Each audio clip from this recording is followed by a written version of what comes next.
Hello everyone, আসসালামু আলাইকুম। সবাই কেমন আছেন? আশা করছি ভালো আছেন। আমিও আলহামদুলিল্লাহ ভালো আছি। আজকে আরেকটি রেসিপি নিয়ে চলে আসলাম আপনাদের মাঝে। আজকে করে দেখাবো পেঁপে দিয়ে মুগ ডালের তরকারি।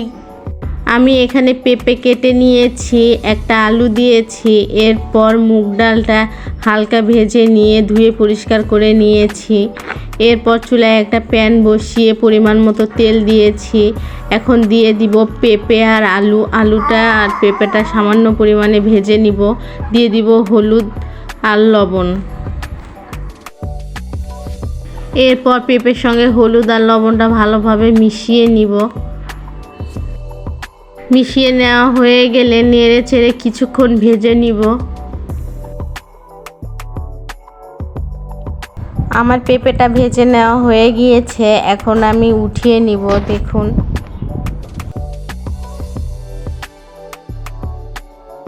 উঠিয়ে নেওয়া হয়ে গেলে একই তেলে দিয়ে দিব একটা দারুচিনি, 2টা তেজপাতা, একটা সাদা এলাচ। এরপর সামান্য পরিমাণ ভেজে নিয়ে দিয়ে দিব পেঁয়াজ কুচি। পেঁয়াজটা নেড়ে চেড়ে নেওয়ার পর দিয়ে দিয়েছি গোটা জিরে কিছুটা। এরপর সব কিছু ভালোভাবে মিশিয়ে নিয়ে দিয়ে দিয়েছি আদা রসুন বাটা।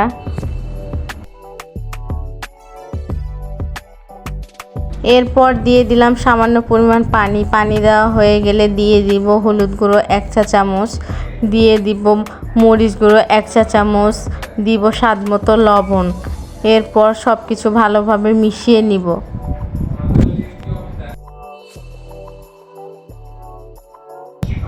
মশলাটা কিছুক্ষণ কষিয়ে নেওয়ার পর দিয়ে দিব যে পেঁপে আর আলুটা ভেজে রেখেছিলাম ওইটা। দেওয়া হয়ে গেলে একটু নেড়ে চেড়ে মশলার সঙ্গে মিশিয়ে নিব।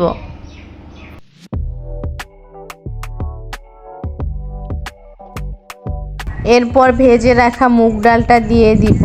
এখন সব কিছু ভালোভাবে মিশিয়ে নিয়ে কিছুক্ষণ কষাবো। এরপর দিয়ে দিব আস্ত 2টা কাঁচা মরিচ। এখন সব কিছু আবারও ভালোভাবে মিশিয়ে কিছুক্ষণ কষিয়ে নিব।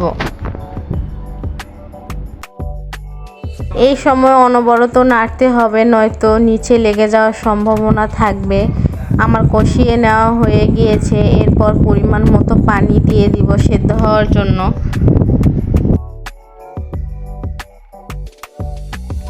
পানি দেওয়া হয়ে গেলে সব কিছু ভালোভাবে মিশিয়ে নিয়ে ঢাকনা দিয়ে ঢেকে দিব রান্না হওয়ার জন্য।